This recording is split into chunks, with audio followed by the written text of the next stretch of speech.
नमस्कार दोस्तों, विज्ञप्ति पीसीएस के यूट्यूब चैनल पर आप सभी का स्वागत है। देखिए, आज की क्लास बहुत महत्वपूर्ण होने वाली है। वो क्यों? क्योंकि ये छोटे छोटे टॉपिक जो हैं इनसे एक एक क्वेश्चन आ जाते हैं और हम लोग इन टॉपिक पर ध्यान नहीं देते हैं। और इन्हीं के टॉपिक से एक एक क्वेश्चन आप लोग पीवाई की उठा के देखेंगे तो आपको मिल जाएंगे। तो आज की जो क्लास है वो ऐसे ही टॉपिक है जिनको बहुत डिटेल्स में हम लोग नहीं पढ़ेंगे, थोड़ा थोड़ा देख के और फिर पीवाई क्यू कर लेंगे। और इससे क्वेश्चन आने की संभावना सबसे ज्यादा रहती है। ठीक है, तो चलिए आज हम लोग देखते हैं आपातोपवन और उसके आगे फिर वन बाई वन राज्यभाषा और संविधान संशोधन वगैरह ये टॉपिक देखते हुए और इसको खत्म करेंगे। ठीक है, उसी में हम लोग देख लेंगे राष्ट्रीय दल जो होते हैं उनकी क्या अर्हताएं होती हैं जब वो राष्ट्रीय दल बन पाते हैं। तो ये सब टॉपिक आज के में है। ठीक है, तो आज देख लेते हैं हम लोग आपातकाल उपवन से स्टार्ट करते हैं। आपात उपवन में पहले थोड़ा बहुत देख लेते हैं इसके कौन कौन से इसमें आर्टिकल्स हम लोगों को देखने हैं थोड़े ध्यान से, और उसके बाद फिर क्वेश्चन सॉल्व कर लेंगे। देखिए, आपातकाल में क्या है, सबसे पहला क्वेश्चन तो यहीं से बनता है। सबसे पहला क्वेश्चन क्या है कि भाग 18 में आपातकाल दिया हुआ है तो पूछ लेता है सीधा सीधा भाग। अब आर्टिकल 352 में क्या दिया हुआ है, तो यहाँ दिया हुआ है राष्ट्रीय आपातकाल। ठीक है, राष्ट्रीय आपातकाल कब लगता है? तब युद्ध और बाह्य आक्रमण और सशस्त्र विद्रोह के कारण यहाँ पर लग जाता है राष्ट्रीय आपात। एक बार में कितने वर्ष के लिए लगता है ये? एक वर्ष के लिए। कितनी बार बढ़ाया जा सकता है?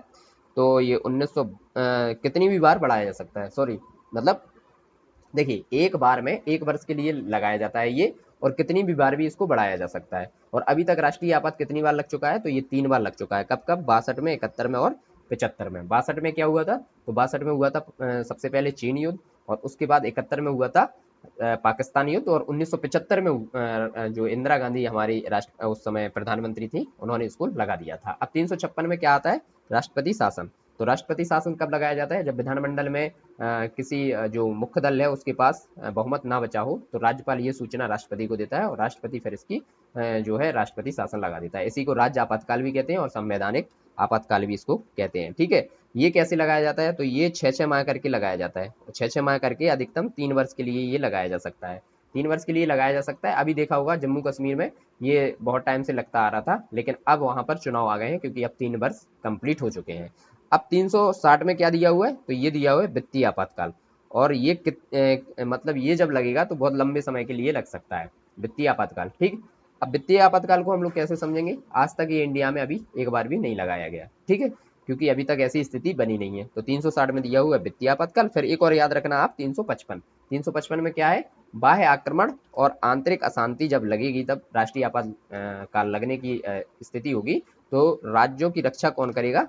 तो वो संसद कर लेगी यहाँ पर। तो ये दिया हुआ है। ठीक है, तो ये 3-4 हम लोगों को जो आपातकाल में है ये आर्टिकल याद रखने हैं। अब हम लोग इन्हीं के माध्यम से क्वेश्चन सॉल्व करते हुए और आगे बढ़ेंगे। जो अभी हम लोग डिटेल्स में देख चुके हैं वो क्वेश्चन अगर आएंगे तो उस क्वेश्चन को छोड़ते हुए और जल्दी जल्दी फटाफट हम लोग इसके क्वेश्चन खत्म कर लेंगे। देखिए, भारतीय संविधान के अंतर्गत कितने कितने प्रकार का आपातकाल की सोच है? तो 352, 356 और 360। राष्ट्रीय आपात, राष्ट्रपति शासन और जो है अपना वित्तीय आपातकाल। तो 3 बार ये है, ये क्वेश्चन हो गया। नेक्स्ट क्वेश्चन क्या है? भारतीय संविधान के किस अनुच्छेद के अंतर्गत भारत सरकार का दायित्व है कि वह बाह्य आक्रमण और आंतरिक अशांति से राज्यों की रक्षा करे? जैसे ही रक्षा समझ में आ जाए तो 352 मत लगाना, रक्षा होगा तो 355 होगा, ये ध्यान रखना, कंफ्यूजिंग नहीं होनी चाहिए इसमें। ठीक है, अभी ये डिटेल्स हम लोगों को पढ़नी नहीं है। नेक्स्ट क्वेश्चन है कि संसद द्वारा संकट काल की घोषणा का अनुमोदन कितनी अवधि के अंतराल में होना चाहिए? तो कितनी अवधि के अंतराल में हो जाना चाहिए? ये 30 दिन में हो जाना चाहिए, मतलब एक माह में। तो ये क्वेश्चन भी हम लोगों ने देख लिया। अब नेक्स्ट क्वेश्चन है कि निम्नलिखित में से किस संविधान अनुच्छेद के अंतर्गत भारत के राष्ट्रपति मूल अधिकारों के कार्यान्वयन को स्थगित कर सकते हैं? तो कौन से के तहत कर सकते हैं? ये 359 में दिया हुआ है। ठीक है, मूल अधिकारों को स्थगित कर सकते हैं 359 के अनुसार। ठीक, अब दिया है कि भारत के राष्ट्रपति को निलंबित करने की शक्ति प्राप्त है। तो ये क्वेश्चन ही हमारा गलत दिया हुआ है, ये आयोग ने हटा दिया था, तो इसको हम क्यों ही देखेंगे। नेक्स्ट क्वेश्चन है कि राष्ट्रीय आपात में लोकसभा की अवधि क्या होती है? तो नहीं बढ़ाई जा सकती है, और तो ये गलत हो गया। जब आपातकाल रहे तब तक के लिए बढ़ाई जा सकती है, ये भी गलत। केवल एक वर्ष के लिए बढ़ाई जा सकती है, ये बात, क्योंकि राष्ट्रीय आपात की बात हो रही है, राष्ट्रीय आपातकाल की बात। तो आपातकाल की समाप्ति तक बढ़ाई जा सकती है, लेकिन एक समय में केवल एक वर्ष के लिए ही बढ़ाई जा सकती है। ठीक है, जब तक राष्ट्रीय आपातकाल चल रहा होगा तो एक बार में एक वर्ष के लिए बढ़ाई जा सकती है, और कितने भी समय के लिए बढ़ाई जा सकती है ये हमने अच्छे से देख लिया था। तो इसका राइट आंसर हो जाएगा डी। ठीक है, अब देख लेते हैं नेक्स्ट क्वेश्चन। निम्नलिखित में से किस राज्य में राज्यपाल शासन के अधिरोपित का प्रावधान नहीं है? तो ये क्वेश्चन भी आयोग ने हटा दिया था क्योंकि ये गलत क्वेश्चन हो गया था, तो इसको हम लोग नहीं देखेंगे। राष्ट्रपति शासन अधिकतम लगाया जा सकता है। देखिए राष्ट्रपति शासन की बात हो रही है, अभी हम लोगों ने इसको डिस्कस कर लिया है बहुत अच्छे से, 6-6 माह करके 3 वर्ष तक के लिए, ठीक है। तो ये हो जाएगा राइट आंसर। नेक्स्ट क्वेश्चन है, अनुच्छेद 356 के अंतर्गत राष्ट्रपति शासन सर्वप्रथम कहाँ लागू किया गया था? तो पेप्सू के तहत किया गया था पंजाब में, ठीक है। तो ये जब डिटेल्स वीडियो देखी होगी तो उसमें जरूर समझाया गया था ये कि पेप्सू के तहत, और पंजाब में ये सबसे पहले लगाया गया था। भारतीय संविधान के किस अनुच्छेद का उपयोग अभी तक नहीं किया गया? वित्तीय आपातकाल का उपयोग नहीं किया गया 360 के दौरान, ठीक। किसने कहा था कि राष्ट्रपति का आपातकालीन अधिकार संविधान के साथ धोखा है? किसने कहा था? जो अपना नाम करना चाह रहा होगा तो नामवियार साहब ने ये कहा था, ये बात याद रखना। उन्होंने कहा था कि राष्ट्रपति का आपातकालीन अधिकार संविधान के साथ धोखा है। के.एम. नामवियार ने ये कहा था। अब देखिए ये हो गए आपातकाल के क्वेश्चन, इस टाइप के क्वेश्चन पूछे जाएंगे। जो डिटेल्स देखी थी वो हम लोगों ने पहले देख ली थी। और अब एक क्वेश्चन और आ जाता है कि सर्वाधिक बार राष्ट्रपति शासन है तो वो कहाँ लगाया गया है? तो यूपी में लगाया गया है अभी 10 बार। ये क्वेश्चन भी एक आप लोग ध्यान रखना। अब नेक्स्ट क्वेश्चन आता है वित्त आयोग पे। तो वित्त आयोग को हमने देखा था इससे पहले जब हम लोग सेंट्रल स्टेट रिलेशंस पढ़ रहे थे, तो उसमें वित्त आयोग को देखा था वित्तीय संबंध के दौरान, ठीक है। तो वित्त आयोग कौन से आर्टिकल में आ जाएगा? 280 के दौरान आता है। चलिए इससे संबंधित 2-3 क्वेश्चन जो इंपॉर्टेंट है वो देखेंगे, फिर उसकी डिटेल्स पढ़ेंगे तो सारे क्वेश्चन सॉल्व हो जाएंगे। सामान्य रूप से भारत में प्रति 5 वर्ष बाद वित्त आयोग की नियुक्ति की जाती है, ठीक है। तो राज्यों की वित्तीय स्थिति निर्धारित करने के लिए, केंद्रीय सरकार की वित्तीय स्थिति निर्धारित करने के लिए, केंद्रीय सरकार की वित्तीय संसाधन निर्धारित करने के लिए, और केंद्रीय अनुदान और संघ के राजस्व के राज्यों का अंश निर्धारित करने के लिए। तो डी ऑप्शन यहाँ पे सही है। देखिए इसकी एक डिटेल्स पढ़ लेते हैं, इसके बाद सारे क्वेश्चन हमारे समझ में आ जाएंगे। देखिए अनुच्छेद 280 के प्रत्येक 5 वर्ष के अंतराल में एक वित्त आयोग का गठन का प्रावधान करता है। इसका मुख्य कार्य संघ और राज्यों के बीच के करों के शुद्ध आगमों, मतलब नेट प्रोसीड की बात की गई है, के वितरण के बारे में, और राज्यों के बीच ऐसे आगमों के आवंटन के तरीके के संबंध में राष्ट्रपति को सिफारिश प्रस्तुत करना है, ठीक है। राष्ट्रपति को सिफारिश कौन करता है? यही करता है। और वित्त आयोग भारत की संचित निधि से राज्यों के राजस्व में सहायता अनुदान को शासित करने वाले सिद्धांतों की अनुशंसा भी करता है और अपनी रिपोर्ट राष्ट्रपति को सौंपता है। और देश के पहले वित्त आयोग कौन थे? के.सी. नियोगी जी, ये तो आप लोगों को पता ही है। तो अब इससे चीजें मोटी मोटी समझ में आ गई सारी, ठीक है। नेक्स्ट क्वेश्चन है कि संघ वित्त आयोग के संदर्भ में निम्नलिखित में से कौन सा कथन सही है? वित्त आयोग में एक अध्यक्ष और 6 सदस्य होते हैं। तो ये सही है कि गलत है? ये गलत है। और यह अपना प्रतिवेदन नीति आयोग को प्रस्तुत करता है। तो सबसे पहली बात कि वित्त आयोग में कितने सदस्य होते हैं और कितने अध्यक्ष होते हैं? तो एक अध्यक्ष होता है और 4 सदस्य होते हैं, तो कुल 5 लोग होते हैं, ठीक है। और वित्त आयोग अपनी सिफारिशें संबंधी प्रतिवेदन राष्ट्रपति को प्रस्तुत करता है, और इसमें दिया हुआ है कि वो नीति आयोग को करता है, तो ये भी गलत हो जाएगा और ये भी गलत हो जाएगा। इसमें एक अध्यक्ष और 4 सदस्य होते हैं, तो टोटल 5, और इसमें राष्ट्रपति को वो अपनी रिपोर्ट सौंपता है, तो दोनों गलत हो जाएंगे, ठीक है। नेक्स्ट क्वेश्चन है कथन और कारण मिलाना है, ठीक। वित्त आयोग के अध्यक्ष व सदस्यों की योग्यताओं का निर्धारण भारत के राष्ट्रपति करते हैं, बिल्कुल सही बात है। अध्यक्ष व सदस्यों की नियुक्ति भारत के राष्ट्रपति द्वारा होती है, ये भी सही बात है। तो दोनों आंसर यहाँ पे नहीं, सॉरी, एक गलत है इसमें से और एक सही आंसर है, ठीक है। गलत कौन सा वाला है? ए गलत है इसमें, कि वित्त आयोग का अध्यक्ष और सदस्यों की योग्यताओं का निर्धारण राष्ट्रपति नहीं करता है। यहाँ पे आर्टिकल में दिया हुआ है आर्टिकल 282 के तहत, ठीक है। अब वित्त आयोग का मुख्य कार्य क्या है? तो वित्त आयोग का मुख्य कार्य क्या है? केंद्रीय करों में जो कर होते हैं उन्हीं से संबंधित इसका जो है पूरा प्रोसेस होता है। तो यहाँ पे दिया है केंद्रीय करों में राज्यों के भाग तथा केंद्र राज्यों के लिए दी जाने वाली वित्तीय सहायता जो होती है उसका निर्धारण करना होता है, बिल्कुल सही बात है ये, है ना। नेक्स्ट क्वेश्चन क्या है? 13वां वित्त आयोग कौन था? तो ये उसी समय का है। अभी आप 15वां याद कर रखना कौन सा है, और अगर 15वां याद है तो कमेंट सेक्शन में आप लोग जरूर बताएं, ठीक है। नेक्स्ट क्वेश्चन यहाँ पे है कि राज्य वित्त आयोग एक संवैधानिक निकाय है। ये सही बात है, ये संवैधानिक निकाय है, क्योंकि जो वित्त आयोग है उसका आर्टिकल दिया हुआ है ना। राज्य वित्त आयोग का आर्टिकल दिया हुआ है। संघीय वित्त आयोग पंचायतों की वित्तीय सहायता के लिए संतुति नहीं कर सकता है, तो ये गलत आंसर है। कर सकता है संतुति यहाँ पर, तो ये दोनों, एक सही है और दूसरा गलत आंसर है इसमें। नेक्स्ट क्वेश्चन है हमारा योजना आयोग और नीति आयोग से। देखिए अब वित्त आयोग से बहुत ज्यादा क्वेश्चन यूपी में नहीं पूछे गए हैं, लेकिन फिर भी एक आध क्वेश्चन अगर आ जाएगा तो मोटा मोटा आप लोगों को वित्त आयोग पता ही है। अब देख लेते हैं हम लोग योजना आयोग से, जिसका नाम अब नीति आयोग हो गया। तो पहले इसकी थोड़ी सी डिटेल्स देख लेते हैं, क्वेश्चन उतने ज्यादा उस पर ध्यान नहीं दीजिए। देखिए योजना आयोग क्या है, अब इसका नाम क्या हो गया है, नीति आयोग हो गया है। तो योजना आयोग के बारे में थोड़ा से 2 3 4 पॉइंट जान लेते हैं। सबसे पहले क्या है, ये इसका जो गठन हुआ था, ये कब हुआ था, योजना आयोग 15 मार्च 1950 को। तो सबसे पहले तो क्वेश्चन यही बन सकता है कि ये कब बना था, 1950 को। देखिए कथन जब देगा, मतलब जो कथन देगा उसमें ये आराम से डाल देगा और कंफ्यूज कर देगा। तो ये चीज याद रखना है, योजना आयोग कब बना था, 1950। संवैधानेतर संस्था है, परामर्शदात्री संस्था है, ठीक है। और प्रथम अध्यक्ष इसके कौन थे, गुलजारी लाल नंदा। पदेन अध्यक्ष कौन होते हैं इसके, पीएम साहब होते हैं, ठीक है। और भारत की पंचवर्षीय योजना का निर्माण करता है, ये इसका कार्य होता है। अब देखिए इसका नाम चेंज हो गया है और नीति आयोग कर दिया गया है, national institute for transforming India, ठीक है। ये इसका नाम हो गया है। कब बदला था, ये 2015 में बदला था। और अभी इसके उपाध्यक्ष कौन है, सुमन बेरी, ठीक। ये चीजें हम लोगों को याद रखनी है अगर पूछ लिया जाए मोटा मोटा क्वेश्चन तो। अब इससे बहुत ज्यादा क्वेश्चन अभी तक बने ही नहीं है, यही पूछेगा संवैधानिक है कि ये कौन सी योजना है कि क्या है। तो इसके क्वेश्चन हम लोग सॉल्व नहीं करेंगे, सीधा सीधा क्वेश्चन। अगर करंट से रिलेटेड कुछ इसमें क्वेश्चन आएगा तो हम लोग जरूर सॉल्व कर लेंगे, ठीक है। अब आता है लोकपाल और महत्वपूर्ण इसके आयोग। तो लोकपाल, जब लोकपाल बिल आया था तो लोकपाल से संबंधित खूब क्वेश्चन पूछे जा रहे थे, ठीक है। तो उन्हीं को हम लोग थोड़ा थोड़ा देख लेते हैं। देखिए पहला क्वेश्चन क्या है, ओम्बुड्समैन का भारतीय प्रतिमान है, कौन सा है, लोकपाल। ओम्बुड्समैन ने इसकी वो की थी ना, तो ओम्बुड्समैन जो है यहाँ के भारतीय प्रतिमान लोकपाल हैं, ठीक। नेक्स्ट क्वेश्चन है कि इससे एक और क्वेश्चन बन सकता है कि सर्वप्रथम इसकी स्थापना कहाँ पे हुई थी, तो वो हुई थी 1800 में हो गई थी, 1809 में, और स्वीडन में हुई थी, ठीक है। तो ये भी एक क्वेश्चन बन सकता है। अब नेक्स्ट क्वेश्चन यहाँ पे है कि संसद का पहला लोकपाल विधेयक कब रखा गया था, तो 68 में रखा गया था, ठीक है।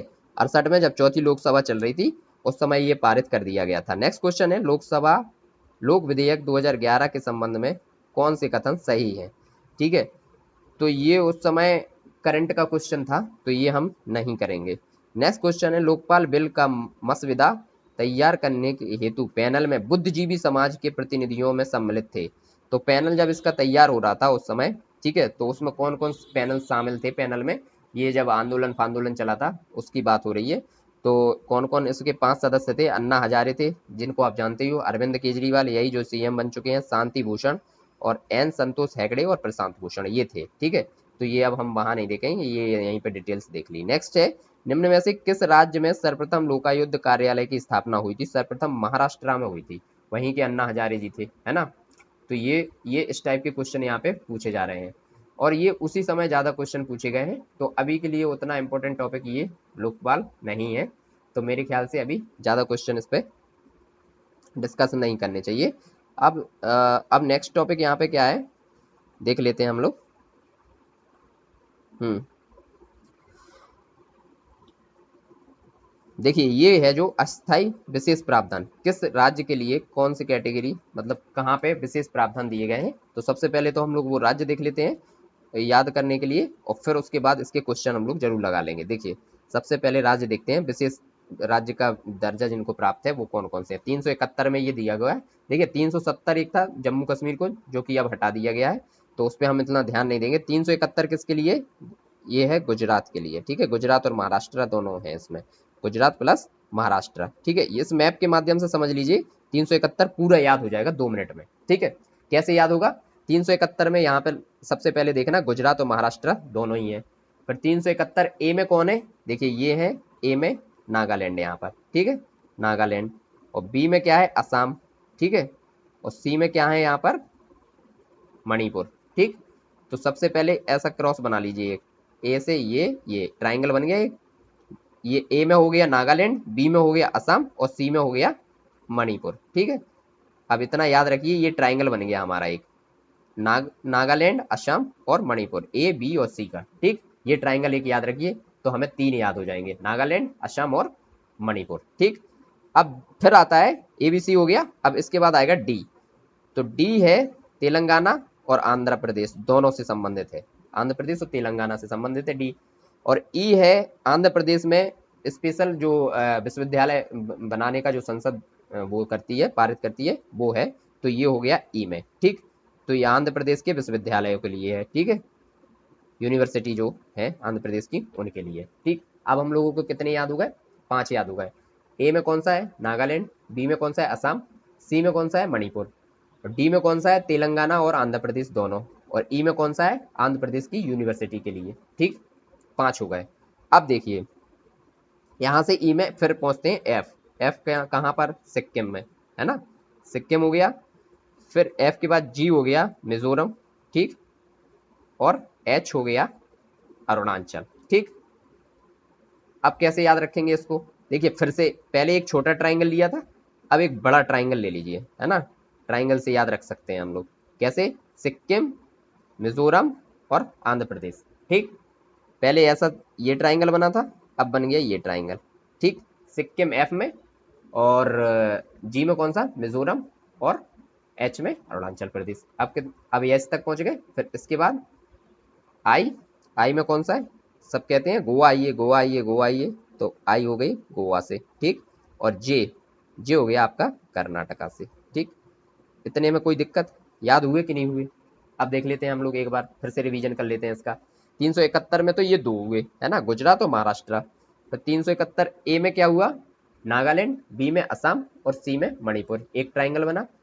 फिर डी में कौन से हुए? तो डी में हुए यहाँ पर तेलंगाना और आंध्र प्रदेश, ई में आंध्र प्रदेश की यूनिवर्सिटी, और फिर एफ में सिक्किम, और जी में मिजोरम, और एच में हो गया अरुणाचल। तो एक ट्राइंगल ये बन गया। ठीक है, 2 ट्राइंगल हो गए। और फिर यहाँ पर कहते हैं गोवा आइए, गोवा आइए, तो गोवा आई, और जे से कर्नाटक। इतने हो गए। अब इन्हीं को चाहो आप तो अगर जिनको हिंदी में लिखने हैं तो का खा गा से लिख लेना, बाकी ये सफिशियंट है याद करने के लिए। ठीक है, तो ये होगा स्पेशल राज्य का दर्जा। अब देख लेते हैं इसके क्वेश्चन हम लोग। भारतीय संविधान के किस अनुच्छेद में विभिन्न राज्यों से संबंधित विशिष्ट प्रावधान का उल्लेख है? कौन से में है? 371 में। ठीक, 371 के सारे हम लोगों ने देख लिए हैं। ठीक, अब पूछ रहा है 371 के खा में, मतलब 371 बी में क्या दिया हुआ है? 371 बी में क्या दिया हुआ है? छोटा ट्राइंगल याद कीजिए, नागालैंड, और फिर नागालैंड से इधर असम, और असम से इधर मणिपुर, है ना, ये ट्राइंगल था। तो ए बी सी क्या पूछ रहा है? यहाँ पे बी का पूछ रहा है, मतलब खा का, है ना, तो क्या हो जाएगा यहाँ पे? असम। ठीक, ये हो जाएगा आंसर। ठीक, निम्नलिखित में से किससे संविधान अनुच्छेद 371 के अंतर्गत विशेष प्रावधान किया गया है? तो कौन से में किया गया है? महाराष्ट्र और गुजरात, 371 में दिया हुआ है। ठीक, 371 अइया का बोल रहा है, मतलब जे का पूछ रहा है ना। तो जे में क्या पूछा था हमने? गोवा वहां चले गए थे आई, और जे था कर्नाटका। तो ठीक है, ये भी हो जाएगा, यहाँ पे दिया हुआ है हैदराबाद और कर्नाटक। ठीक, अब बहुत ज्यादा तो अब मेरे ख्याल से ये सारे ही हो जाएंगे, कोई सा भी क्वेश्चन आप लोग उठाओगे इसमें से सारे हो जाएंगे। तो अब बहुत ज्यादा यहाँ वहां की बात नहीं करते हुए हम लोग कर लेते हैं चुनाव आयोग से संबंधित क्वेश्चन, ये सारे हो जाएंगे आपसे। ये जिस टाइप से वो मैप में समझाया गया है, वो अगर मैप आपको याद हो गया तो ये सारे क्वेश्चन बन जाएंगे। नेक्स्ट क्वेश्चन है, भारत के संविधान निम्नलिखित अनुच्छेदों में से किस एक के अंतर्गत एक निर्वाचन आयोग का प्रावधान हुआ है? निर्वाचन आयोग का प्रावधान कौन से में हुआ है? 324 में। तो ये तो बहुत ज्यादा सोचने वाला क्वेश्चन है ही नहीं। नेक्स्ट है, भारत के मुख्य निर्वाचन आयुक्त की पदावधि क्या है? पदावधि क्या है? यहाँ पे देखिए ये पूछा गया है कि जो मुख्य निर्वाचन आयुक्त है उसकी पदावधि कितनी होती है? तो ध्यान रखना, मुख्य निर्वाचन आयुक्त की पदावधि होती है 6 वर्ष या 65 वर्ष की आयु, जो भी पहले हो जाए वो होता है। अगर मान लीजिए, देखिए 65 वर्ष की आयु से क्या संबंधित है? जैसे मान लीजिए किसी को मुख्य चुनाव आयुक्त बनाया गया, उसकी उम्र उस समय 63 थी, और वो 65 का पहले ही हो गया, तो फिर इसमें उसको रिटायर कर दिया जाएगा। तो इसलिए लिखा गया है इसमें 6 वर्ष और 65 वर्ष की आयु, जो भी पहले हो जाए। ठीक, ये हो गया सी आंसर यहाँ पे। अब भारत के मुख्य निर्वाचन आयुक्त का पद समकक्ष होता है, किसके समकक्ष होता है मुख्य निर्वाचन आयुक्त का पद? तो वो होता है यहाँ पे इन चारों में से किसी के समकक्ष नहीं होता है। यहाँ पे देखिए भारत के मुख्य न्यायाधीश लिख दिया है ना, और किसी राज्य के राज्यपाल के प्रति नहीं, लोकसभा के अध्यक्ष के प्रति और राज्य विधानसभा के अध्यक्ष के प्रति। यहाँ ए में जो लिखा है भारत के मुख्य न्यायाधीश, यहाँ पर होना था सिर्फ भारत के न्यायाधीश। तो फिर ये हो सकता था कि ये बराबर का हो जाता है, क्योंकि देखिए भारत के मुख्य न्यायाधीश की जो अगर वरीयता क्रम में देखें तो 9वां स्थान आता है, और फिर उसके बाद 9A पर इसको रखा गया है चुनाव आयुक्त को, मुख्य चुनाव आयुक्त को। तो ये चीज याद रखना है। तो ये हो जाएगा भारत के न्यायाधीश के समकक्ष है। ठीक है, अब ये सब इसमें नहीं पढ़ना है। नेक्स्ट क्वेश्चन है, कथन और कारण को मिलाना है। ठीक, संसद तथा राज्य विधान मंडलों के स्वतंत्र तथा निष्पक्ष चुनाव कराने की शक्तियां एक स्वतंत्र इकाई अर्थात निर्वाचन आयोग को दी गई हैं। और फिर कारण दिया हुआ है कि निर्वाचन आयुक्त को पद से हटाने का अधिकार कार्यपालिका के पास है। ये दोनों इसमें टॉपिक दिए हुए हैं, तो ठीक तो है, लेकिन दोनों एक दूसरे की व्याख्या बिल्कुल भी नहीं कर रहे हैं। ये सब पढ़ने की जरूरत है नहीं यहाँ पे। ठीक, अब यहाँ पे क्वेश्चन और भी पूछा जा सकता है कि मुख्य चुनाव आयुक्त को जो हटाने की प्रक्रिया है वो कैसे यहाँ पर आएगी।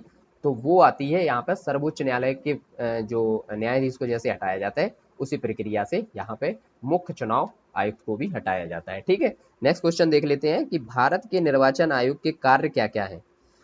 तो क्या क्या कार्य हैं ये देख लेते हैं। संसद एवं राज्य विधानमंडलों के सभी के चुनाव करवाना, ठीक है। राष्ट्रपति और उपराष्ट्रपति पदों के लिए भी चुनाव कौन करवाता है, यहाँ पे हमारा भारत का निर्वाचन आयोग ही करवाता है।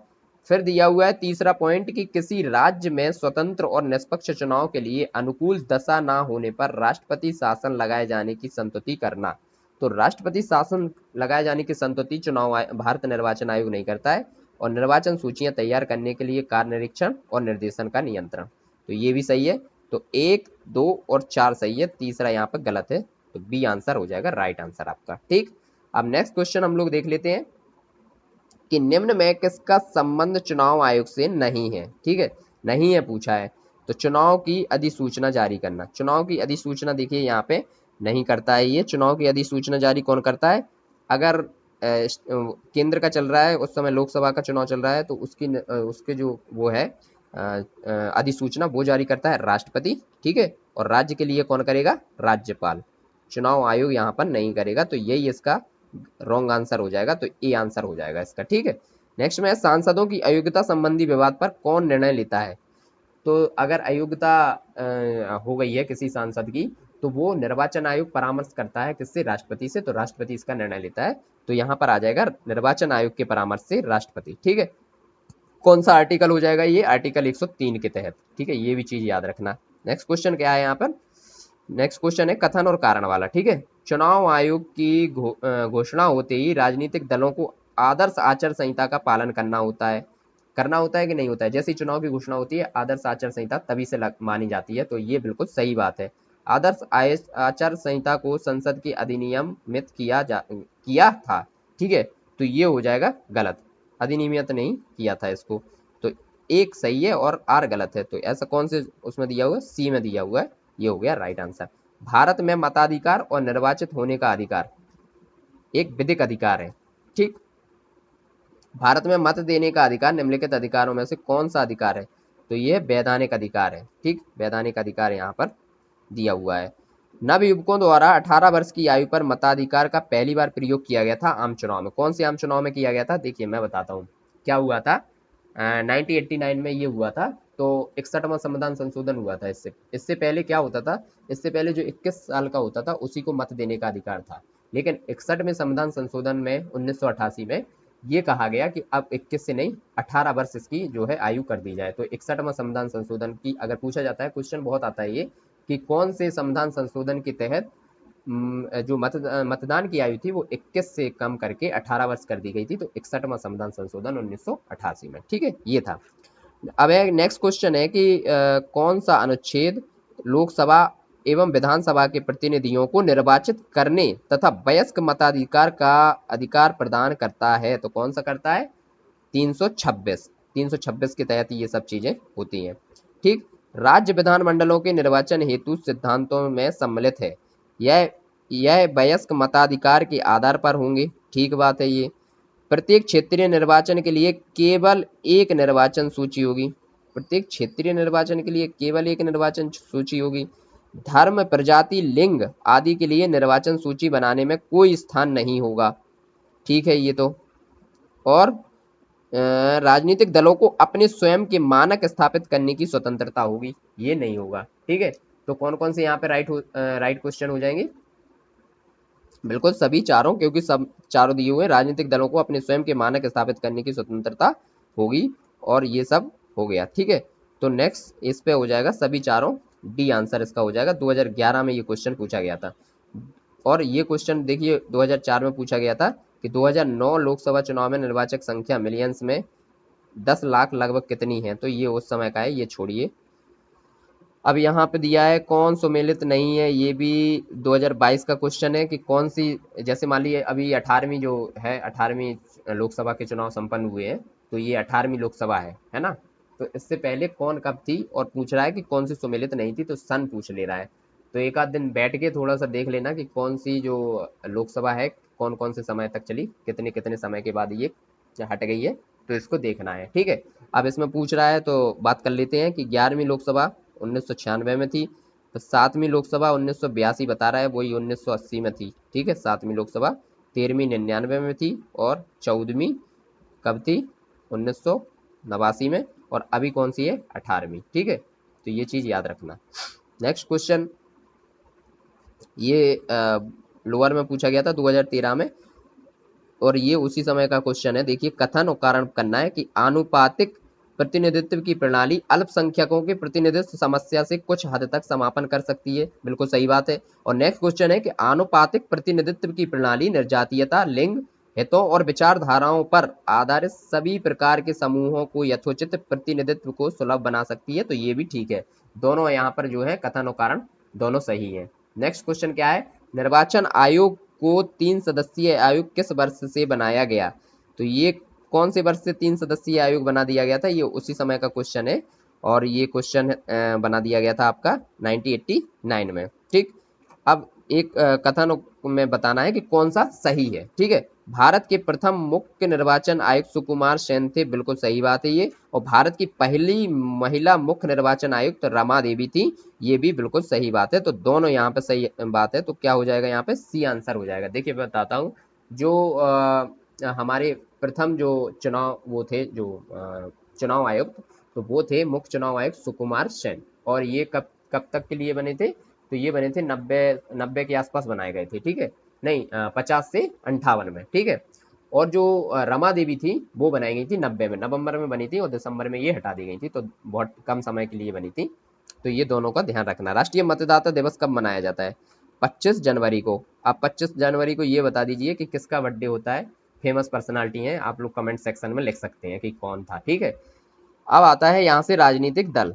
अब भैया राजनीतिक दल अभी क्या सिस्टम चल रहा है, अभी कौन कौन राष्ट्रीय पार्टी है, ये सब हम लोग देख लेते हैं। और कौन जो दल हैं वो कैसे जो है बनाए जाते हैं, राष्ट्रीय पार्टी, ठीक। तो इसको हम लोग इसमें नहीं, क्वेश्चन के माध्यम से नहीं समझेंगे, इसको हम लोग थोड़ा डिटेल्स में समझ लेते हैं। यहाँ पे मैंने लिख रखा है हल्का सा, राजनीतिक दल पे देख लेते हैं। देखिए, राजनीतिक दल में अगर कोई राष्ट्रीय पार्टी बनेगा तो वो कैसे बनेगा, ये देख लेते हैं हम लोग, ठीक है। राष्ट्रीय पार्टी कैसे बनता है, राजकीय दल को समझ लेते हैं आज ठीक से। देखिए, सबसे पहला पॉइंट क्या है कि लोकसभा में और विधानसभा में, ध्यान रखना, बहुत ही 2-3 पॉइंट यहाँ पे रहेंगे, 2-3 पॉइंट वहाँ रहेंगे, फिर हमें हमेशा के लिए याद हो जाएगा कि राजनीतिक पार्टी में राष्ट्रीय पार्टी कैसे बन के आती है। किन मान लीजिए इतनी पार्टियां हमारे देश में, तो सारी थोड़ी ना राष्ट्रीय पार्टी है। अभी जो जो राष्ट्रीय पार्टी हैं उनके लिए क्या मतलब अहर्ताएं होती हैं जब उनको राजनीतिक राष्ट्रीय पार्टी बनाया जाता है, ठीक है। तो देख लेते हैं कि लोकसभा या विधानसभा में 4 या अधिक राज्यों में 6% मत, ये पहला पॉइंट हो गया। कौन सा, लोकसभा या विधानसभा में 4 या फिर 4 से अधिक राज्यों में 6% मत प्राप्त करना है, ठीक है। फिर है कि किसी राज्य अथवा राज्यों में लोकसभा में 4 सीट हो, या अथवा में दिया हुआ है कि किसी राज्य में लोकसभा में 4 सीटें हों, ठीक है। सबसे पहला पॉइंट क्या था कि लोकसभा और विधानसभा में 4 या 4 से अधिक राज्यों में 6% मत चाहिए, और किसी राज्य में लोकसभा में 4 सीटें हों, ठीक।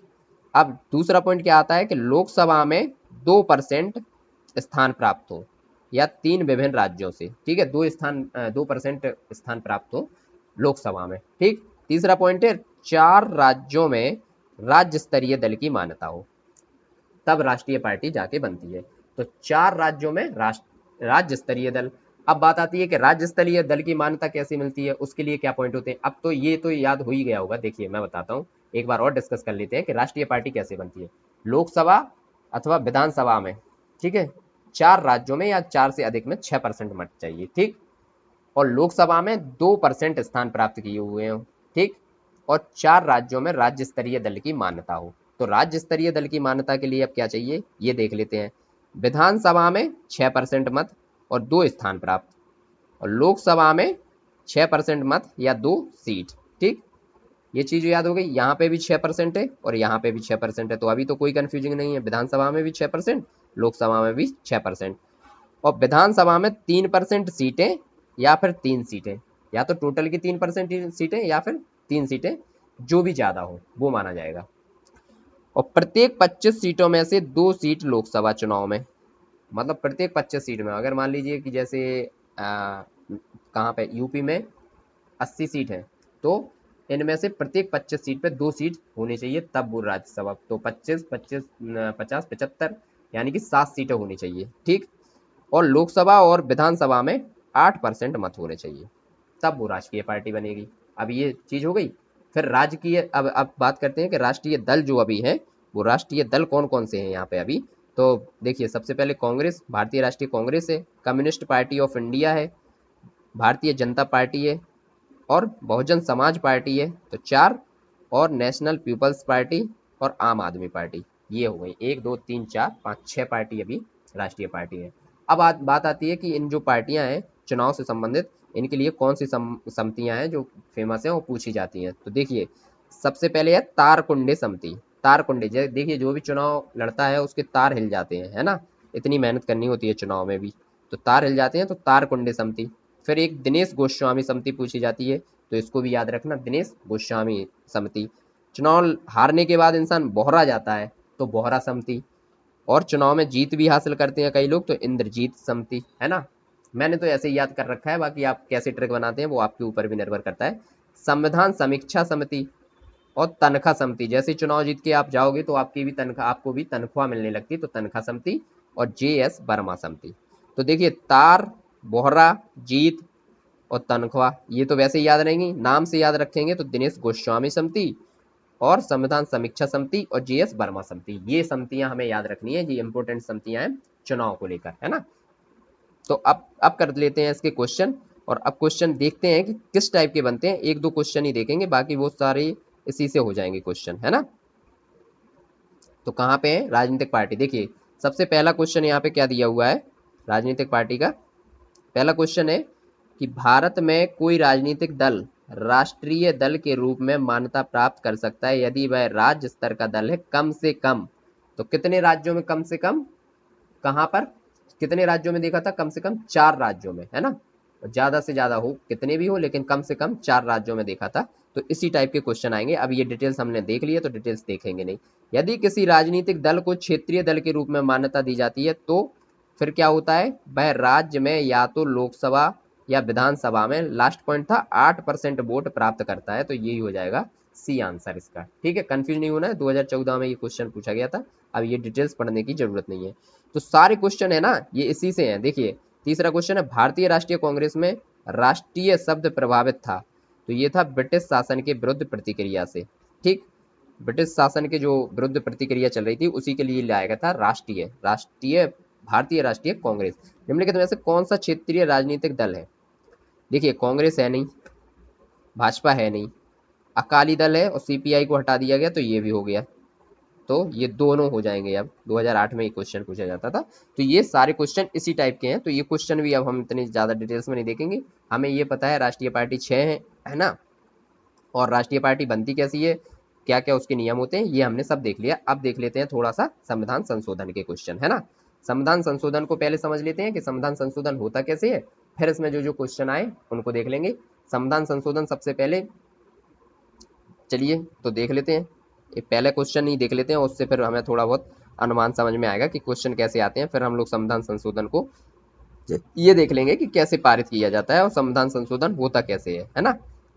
तो ये संविधान संशोधन है, ये 368 अनुच्छेद में पूछा जाता है। 368 का के अंतर्गत संसद संविधान के किसी भी भाग में संशोधन कर सकती है, ये बिल्कुल ठीक है ना। और संसद भारत की जनता द्वारा निर्वाचित उच्चतम विधायी संस्था है, तो ये भी ठीक है। इस टाइप के क्वेश्चन आएंगे, ठीक है। ये देख लिया हमने, 2015 में पूछा गया था। अब कर लेते हैं, देख लेते हैं कि संविधान संशोधन होता कैसे है ना। चलिए तो देखते हैं संविधान संशोधन। सबसे पहले तो बात आती है, पहला क्वेश्चन पूछ लेगा कि कौन से भाग में आता है, तो भाग 20 में आता है। आर्टिकल पूछ लेगा, आर्टिकल कौन सा है संविधान संशोधन से रिलेटेड, तो ये है आर्टिकल 368, ठीक। ये 2 चीजें याद हो गई। अब देखते हैं प्रक्रिया, प्रक्रिया क्या रहती है संविधान संशोधन की। तो देखिए कुछ प्रक्रिया के लिए देख लेते हैं। चलिए, विधेयक संसद में प्रस्तुत होगा। सबसे पहले संशोधन प्रक्रिया कैसे स्टार्ट होगी कि विधेयक जो है वो संसद में प्रस्तुत होगा। फिर उसमें क्या होगा, ना तो वो विधानमंडल में प्रस्तुत होगा, संसद में ही होगा, और सरकारी और गैर सरकारी सदस्य द्वारा प्रस्तुत कर सकता है। सरकारी और गैर सरकारी सदस्य किसको बोलते हैं? देखिए, सरकारी सदस्य उसको बोलते हैं जो मंत्री लेवल का इंसान होता है ना, और गैर सरकारी जो सिर्फ सांसद ही हो, है ना। तो ये चीज दोनों समझ में आ गई होगी। तो विधेयक अब संसद में प्रस्तुत होगा। उसके बाद फिर क्या होगा, विशेष बहुमत से पारित किया जाएगा। वहां पे कैसे? विशेष बहुमत से पारित, मतलब विशेष बहुमत क्या होता है? 2/3 बहुमत से। और इसके लिए कोई भी संयुक्त बैठक नहीं होगी, क्योंकि ये संविधान संशोधन है, तो संयुक्त बैठक बिल्कुल नहीं होगी। क्वेश्चन पूछ लिया जाता है कि संविधान संशोधन के लिए संयुक्त बैठक हो सकती है, तो बिल्कुल नहीं होगी। ठीक। अब नेक्स्ट है, विशेष बहुमत से पारित हो जाएगा, फिर क्या होगा, यदि संघीय मुद्दे पर है तो आधे राज्यों की सहमति और चाहिए। अगर संघ के मुद्दे पर, संघीय मुद्दे पर, तो उसमें फिर आधे राज्यों की सहमति और चाहिए होगी। वो कैसे चाहिए होगी? सामान्य बहुमत से पारित करवा लेंगे उसको। ठीक है, तो ये हो जाएगा सामान्य बहुमत से पारित। फिर इसके बाद जाएगा वो राष्ट्रपति के पास। ठीक है, राष्ट्रपति के बाद फिर क्या है, सहमति देने के लिए राष्ट्रपति इस पे बाध्य होता है। ठीक है, क्योंकि ये संविधान संशोधन है। और सहमति देने के बाद फिर क्या होगा, अधिनियम में परिवर्तित हो जाएगा, और इसके बाद वो संविधान में परिवर्तन किया जा सकता है। तो ये एक छोटा सा प्रोसेस था जो कि हमने ठीक से देख लिया, संविधान संशोधन। अब इसके क्वेश्चन थोड़े बहुत देखते हैं और फिर आगे बढ़ते हैं। क्वेश्चन है इसका कि निम्न विधेयकों में से किस एक का भारतीय संसद के दोनों सदनों द्वारा अलग अलग विशेष बहुमत से पारित होना आवश्यक है? तो वो है संविधान संशोधन। अभी हम लोगों ने देखा है कि 2/3 बहुमत से वो पारित होना चाहिए। ठीक। नेक्स्ट है कि संविधान में संशोधन की पहल की जा सकती है। कहाँ से की जा सकती है? हम लोगों ने देखिए उसमें देखा था, कहीं भी कोई स्पेशल नहीं लिखा था, सिर्फ सदन लिखा था। तो सदन में कौन सा, या तो लोकसभा भी या राज्यसभा भी, तो दोनों सदन में, है ना। तो लिखा है यहाँ पे संसद के किसी भी सदन में। डी आंसर इसका राइट आंसर हो जाएगा। निम्न विषयों पर संवैधानिक संशोधन के लिए कम से कम आधे राज्यों के विधानमंडल द्वारा संपुष्टि आवश्यक है। तो किसके लिए? संविधान के संघीय प्रावधान के लिए, बिल्कुल सही बात है। सर्वोच्च न्यायालय के अधिकार की भी है, और संविधान संशोधन प्रक्रिया में भी है, जिसमें कम से कम आधे राज्यों का विधानमंडल द्वारा समुष्टि आवश्यक है। आधे राज्यों से वोटिंग करवाई जाएगी, है ना। तो ये हो जाएंगे 1, 2, 3। नए राज्यों के निर्माण अथवा राज्यों की सीमाओं तथा नामों में परिवर्तन के लिए इसमें जरूरत नहीं पड़ती है। तो ये सब हो गया। अभी जब एक एक दिन जो मस्ती की पाठशाला आएगी जो सीरीज, उसमें इसको डिटेल से किया जाएगा कि कौन कौन से जो विधेयक होते हैं, और उसमें कौन कौन से क्या क्या होते हैं, कौन लोकसभा में पारित होगा, कौन राज्यसभा में पारित होगा, और किस में विशेष बहुमत की आवश्यकता है, किस में साधारण बहुमत की। तो एक क्लास वो अलग से डिटेल्स में बना लेंगे और उस पर ही चर्चा कर लेंगे। ठीक है, अभी क्वेश्चन के माध्यम से इन चीजों को समझ लेते हैं कि क्वेश्चन कैसे पूछे जा रहे हैं, फिर वो डिटेल्स बाद में देख लेंगे। चलिए देखते हैं। नेक्स्ट क्वेश्चन है कि उस स्थिति में जबकि लोकसभा द्वारा पारित किसी संविधान संशोधन विधेयक को उच्च सदन ने अस्वीकार कर दिया हो, तब क्या होगा? तो क्या होगा, विधेयक अंतिम रूप से समाप्त हो जाएगा, है ना, क्योंकि ये संविधान संशोधन है, तो ये समाप्ति हो जाएगा। अगर उसने अस्वीकार ही कर दिया तो फिर वो समाप्त हो जाएगा। यहाँ पे संविधान का प्रथम संशोधन जो 1951 में हुआ था, किससे संबंधित था? बताइए किससे संबंधित था? इस पे अनुसूची 9 भी बनाई गई थी, है ना। तो अनुसूची 9 में भी ये आया था। तो ये था कुछ राज्यों के लिए कृषि और कृषि भूमि संबंधी सुधार, कृषि भूमि सुधार, और अनुसूची कौन सी? 9, है ना। तो ये इसी में आया था। ये हो गया। अब इस पे कुछ संविधान संशोधन पूछे गए, इंपॉर्टेंट संविधान संशोधन है, तो ये आप लोग खुद ही थोड़ा सा याद रखना। संविधान संशोधन जितने आएंगे ये आपको खुद याद रखना है। और इम्पोर्टेंट संविधान संशोधन तो जो है वो कई जगह लिस्ट में दी हुई है, और नहीं तो फिर मैं भी लिस्ट बना के दे दूंगा आपको, तो वो वहां से आप लोग कर लेना। ठीक है, संविधान संशोधन हो गए। अब नेक्स्ट देख लेते हैं कि इसमें कौन सा आता है, राजभाषा। देखिए राजभाषा भी भाग है, और अनुसूची में भी है। अनुसूची कौन सी है राजभाषा को लेके? तो यहाँ पे है अनुसूची 8। अनुसूची 8 में राजभाषा में कितनी भाषाएं दी हुई हैं? तो 22। अब हमें 22 की 22 याद होनी चाहिए, ये तो मतलब मुश्किल है, लेकिन फिर भी आज उसको सरल बना के और 22 भाषाओं को हम लोग देख लेते हैं। देखिए कैसे देखते हैं, ये देखते हैं। अब देखिए यहाँ पे देखते हैं हम लोग 22 भाषाएं, ये ठीक। 22 भाषाओं को आप लोगों को पूरी याद हो जाएंगी। सबसे पहले 14 भाषाएं थी। ठीक है, मूल संविधान जो था उसमें कितनी भाषाएं थी? तो उसमें थी 14। ठीक, 14 कौन कौन सी थी पहले तो वो गिन लेते हैं। उसके बाद फिर कौन कौन से संविधान संशोधन में कौन कौन सी भाषाएं जोड़ी गई ये देख लेंगे। इसके बाद क्वेश्चन तो हो ही जाएंगे आराम से, है ना। अब देखिए सबसे पहले नॉर्थ से ही स्टार्ट करते हैं। सबसे पहले कश्मीरी, ठीक, फिर उसके बाद पंजाबी, पंजाबी के बाद हिंदी, ठीक है।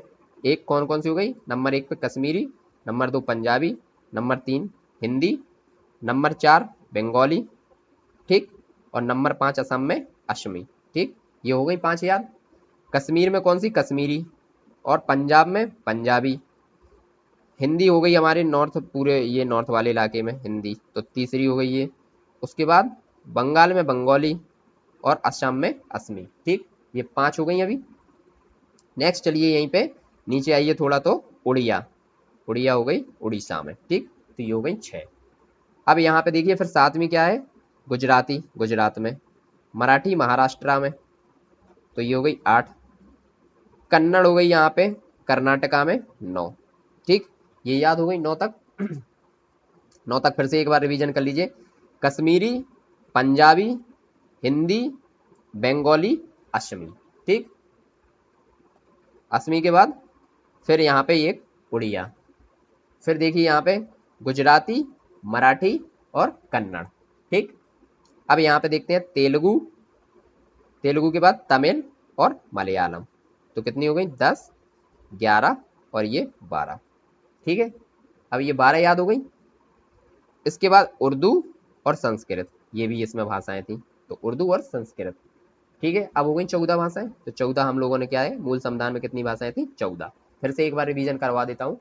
कश्मीर में कश्मीरी, पंजाब में पंजाबी, और नॉर्थ इंडिया में हिंदी, बंगाल में बंगाली, पश्चिम बंगाल में, और असम में असमी, ठीक है। उड़ीसा में उड़िया, ठीक। फिर यहाँ आ जाइए तो गुजरात, गुजरात में कौन सी हो जाएगी, गुजराती। उसके नीचे महाराष्ट्र, महाराष्ट्र में कौन सी हो जाएगी, मराठी। उसके नीचे कर्नाटका, और कर्नाटक में कौन सी हो जाएगी, कन्नड़, ठीक। फिर इस साइड आ जाइए तो आंध्र प्रदेश, आंध्र प्रदेश में कौन सी हो जाएगी, तेलुगु। और नीचे तमिलनाडु में हो जाएगी तमिल, और केरला में हो जाएगी मलयालम। तो कितनी हो गई थी, 12, और उर्दू हो जाएगी 13, और संस्कृत हो गई 14। ये 14 भाषाएं अब याद हो गई होंगी। इसके बाद एक और देख लेते हैं कि कौन कौन सी आएंगी, ठीक। अब आती है 21वां संविधान संशोधन, 71 और 92। 21, 71, 92 याद रखना है। 21, 71, 92 में क्या है, जो और भाषाएं वो जोड़ी जाएंगी। तो सबसे पहली जोड़ी गई है सिंधी, ठीक। तो ये कौन सी हो गई, 15। फिर नेपाली, मणिपुरी और कोंकणी जोड़ी गई 71वें संविधान संशोधन, तो 16, 17 और 18। फिर बोडो, डोंगरी, मैथिली और संथाली जोड़ी गई है 92वें संविधान संशोधन। तो कौन सी हो गई, बोडो, डोंगरी, मैथिली और संथाली। तो ये हो गई, यहाँ 18 हो गई थी, 19, 20, 21 और ये हो गई 22, ठीक है। 22 भाषाएं आप लोगों को याद हो गई। अब एक बार में पूरी भाषा याद कर लेते हैं हम लोग। देखिए सबसे पहले कश्मीरी, पंजाबी, हिंदी और बंगाली, असमी और उड़िया, ठीक। इसके बाद यहाँ पर आ जाइए तो गुजराती, मराठी, कन्नड़। फिर नीचे चले जाइए तो तेलुगु, तमिल और मलयालम, और उर्दू और संस्कृत। फिर जो संविधान संशोधन हुआ 21, 71, 92, तो 21 में कौन सी, सिंधी। 71 में कौन सी, तो नेपाली, मणिपुरी और कोंकणी, ठीक। फिर हुई कौन सा, 92वां संविधान संशोधन। 92 में कौन सी हो गई, बोडो, डोंगरी, मैथिली और संथाली। हो गई 22 भाषाएं। अब 22 की 22 भाषाएं आप लोगों को याद है, संविधान संशोधन 22 के याद है। और सबसे पहले हम लोगों ने देख ही लिया है कि यहाँ पर कौन सी अनुसूची में दी हुई है, 8वीं अनुसूची में दी हुई है, ये भी हो गया। अब देख लेते हैं इसके क्वेश्चन, और उसके बाद देख लेते हैं कि क्या है इसमें। और भारतीय संविधान ने प्रारंभ में किस, एक सेकंड इसको बिगाड़ लेते हैं, दिख नहीं रहा है, ठीक है। अब पढ़ते हैं क्वेश्चन। भारतीय संविधान ने भारत में किस अवधि के लिए सभी सरकारी उद्देश्य हेतु अंग्रेजी भाषा के उपयोग के लिए अनुमति प्रदान की। तो ये की थी 15 वर्ष बाद, ठीक है, 15 वर्ष में, और 343 के अंतर्गत, आर्टिकल 343 में। नेक्स्ट क्वेश्चन है यहाँ पर कि भारतीय संविधान में भारत की आधिकारिक भाषा से जुड़े प्रावधानों में संसद संशोधन कर सकती है। कौन से, अपने साधारण बहुमत से कर सकती है, ठीक है, कि 2/3 बहुमत से कर सकती है, कि 3/4 बहुमत से कर सकती है, कि 1/3 के माध्यम से कर सकती है। तो ये तो आर्टिकल 343 में दिया है। और दूसरी बात, यहाँ पर तो संविधान संशोधन दिए हुए हैं, तो ये आराम से यहाँ पे हो सकता है। ठीक, तो ये दुनिया भर की इन्होंने डिटेल्स दे रखी है, ये डिटेल्स इतनी नहीं पड़ी है, नहीं तो सब भूल जाओगे जितना ऊपर पड़ा हुआ है। ठीक है, अब नेक्स्ट क्वेश्चन यहाँ पे देखते हैं, निम्नलिखित में से भारत के संविधान में उल्लिखित भाषाओं के बारे में क्या सही है। ठीक है, राज्य भाषाई अल्पसंख्यकों को प्राथमिक विद्यालयों में शिक्षा के माध्यम के रूप में उनकी मातृभाषा चुनने के लिए बाध्य कर सकता है। नहीं, ये गलत है, ये नहीं कर सकता है। अंगिका अब संविधान की 8वीं अनुसूची में सम्मिलित है। अंगिका, अंगिका नहीं है, भाषा है। ठीक है, तो ये हुई, ये भी गलत हो गया। हिंदी भारत की राष्ट्रीय राजभाषा है, तो ये भी गलत हो गया, है ना। बोडो संविधान की 8वीं अनुसूची में स्वीकृत भाषा है। कौन सा संविधान संशोधन बोडो जोड़ी गई थी? 92वां संविधान संशोधन, है ना, 92 में संविधान संशोधन से जोड़ा गया था, तो ये आंसर सही है, इसका डी आंसर। ठीक है, अब नेक्स्ट देख लेते हैं कि भारतीय संविधान के अनुच्छेद 344 के तहत राजकीय भाषा आयोग का गठन कब हुआ? तो राजकीय भाषा आयोग का गठन बिल्कुल याद रख लीजिएगा, ये क्वेश्चन बार बार पूछा जाता है। 1955 में बीजी खैर की अध्यक्षता में हुआ था ये। ठीक, बीजी खैर की अध्यक्षता में इस टाइप के क्वेश्चन आ रहे हैं। अब नेक्स्ट क्वेश्चन है कि निम्नलिखित में से किस राज्य ने संस्कृत भाषा को राज्य की द्वितीय राजभाषा का दर्जा दिया है? तो ये दिया है उत्तराखंड का, याद रखना, ये उत्तराखंड ने दिया है। ये क्वेश्चन बहुत अच्छा क्वेश्चन है यहाँ पे कि संस्कृत राजभाषा को द्वितीय राजभाषा का दर्जा दिया है। पहला वहां पर क्या है? हिंदी, और दूसरा है संस्कृत। तो ये संस्कृत समझ के कहीं और नहीं लगा देना, ये उत्तराखंड है। ठीक, संविधान की 8वीं अनुसूची में भाषाओं में निम्नलिखित में से कौन सी भाषा बोलने पर सर्वाधिक है? कौन सी भाषा सर्वाधिक बोली जाती है? बंगाली बोली जाती है, बंगाल में सबसे ज्यादा बंगाली बोली जाती है। ठीक, अब जैसे बोली तो हिंदी भी सोचने का तो ये रहता है कि हिंदी बोली जाती है, लेकिन यहाँ पे जो है ना लोकल लैंग्वेज ज्यादा बोली जाती है नॉर्थ इंडिया में। ठीक है, तो वहाँ पे सब लोग बंगाली ही बोलते हैं, तो वो बंगाली हो गई है। अब ये इसी टाइप का पूछा गया है कि नेक्स्ट क्वेश्चन है कि निम्नलिखित में भारतीय भाषाओं को मातृभाषा के रूप में प्रयोग करने वालों का कौन सा सही अवरोही क्रम है? तो सबसे ज्यादा किसको करते हैं? देखिए, सबसे पहले बोलता है कि सबसे पहले लिख लीजिए आप, एक बंगाली करते हैं, फिर दो मतलब मराठी करेंगे, और फिर तेलुगु को होती है, फिर तमिल होगी। तेलुगु कहाँ पे बोली जाती है? आंध्र प्रदेश में। तो 4 और 3, इस टाइप का कोई आंसर यहाँ पे दिया हुआ है? हाँ, यहाँ पे दिया है, बी आंसर हो गया। ठीक है, तो 1 2 4 3 सबसे ज्यादा बंगाली, फिर उसके बाद मराठी, उसके बाद तेलुगु, उसके बाद तमिल। ठीक हो गया ये। फिर अब आ गया स्थानीय स्वशासन। तो इसकी क्लास एक और आएगी। स्थानीय स्वशासन में पंचायती राज वगैरह जो है वो सारे देखे जाएंगे। इसके पहले जो छोटे छोटे टॉपिक थे हमने सारे कंप्लीट कर लिए हैं। अब इसको, इस क्लास को यहीं समाप्त करते हैं। एक क्लास और एक शाम तक आ जाएगी, तो वो आप लोग स्थानीय स्वशासन की देख लीजिए। इसको हम लोग यहीं पर समाप्त करते हैं। धन्यवाद दोस्तों।